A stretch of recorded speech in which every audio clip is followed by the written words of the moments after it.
Ang Kabataan Express ay hatid sa inyo ng UNICEF.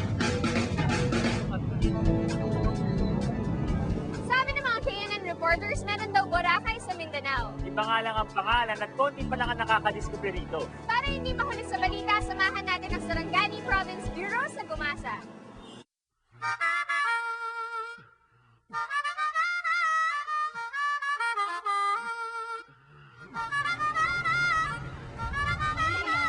Nang bumisita kami sa baybayin ng Gumasa sa bayan ng Glan, dito sa probinsya ng Sarangani, isang malaparaisong lugar ang nadatnan namin.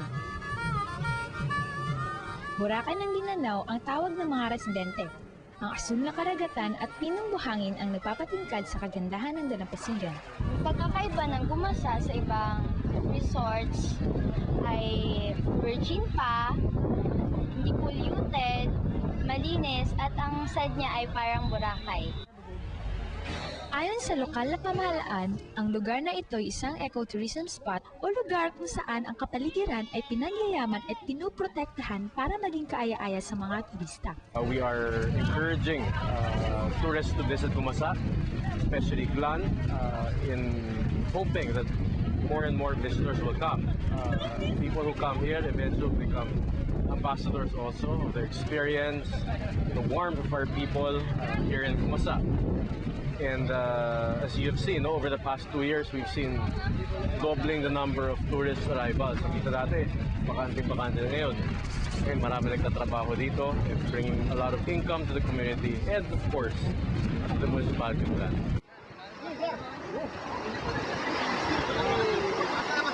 Isa sa mga ginagawa ng lokal na pamahalaan, mga pribadong individual at mga environmental groups ay ang pangongolekta ng mga basurang nakakalat sa dagat at baybayin. Kapansin-pansin din ng mga signboard sa dalampasigan. Nakasaad dito ang mga patakaran o ang mga do's and don'ts sa beach. Dahil nais nilang panatilihin ang katahimikan sa baybayin, isa sa mga patakaran ay bawal mag-ingay. Ang gusto namin dito ay parang nature lang. So, kumbaga sa ang maririnig mo lang yung mga seawind, tuloy ng ibon, sea breeze. Kasi yung talking, minsan kaya video yung components, yung loud sounds, yan ang nag-uumpisa yung away. Lalo na kung yung kakanta, mga 11 o'clock in the evening, yung nakanta kundi pasigaw na. Kaya nagiging mortal sin sa amin yung mga talking, ang pwede sa amin yung mga small lang, kasi not tolerable stage. Para makaakit pa ng mga turista, meron din ditong mga kagamitan para sa scuba diving, kayaking, skimboarding at iba pang water sports.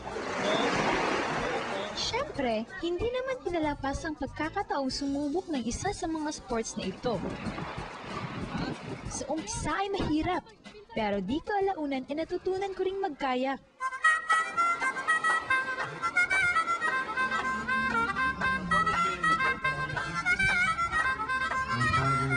Minsan ay mayroon din mga espesyal na pagdiriwang, tulad na lang ng naabutan naming Sarangani Bay Festival, isang taunang selebrasyon. Sa festival na ito, nagkakaroon ng sun sculpture contest. May iba't ibang disenyo tulad ng ulo ng kalabaw, octopus, starfish, pawikang nangingitlog, mga kastilyo, sirena at iba pa. Aabot ng dalawang oras. Hindi kasi madali itong pagkagawa ka ng sun sculpture kasi pag natatambakan ka ng araw, sikat ng araw, pupura po ito. Kaya kailangan ng diligan, so napakahirap talaga. Ang tiyaga nila, ang mga ganitong paligsahan, pati na rin ang iba pa naming mga nasiksihan at naranasan dito sa Gumasa, tiyak na makakatulong sa kanilang turismo. Baka pagbalik namin dito, mas marami ng turista, kaya't nagpapakasaya na kami ngayon. Sana'y magkita-kita tayo rito balang araw.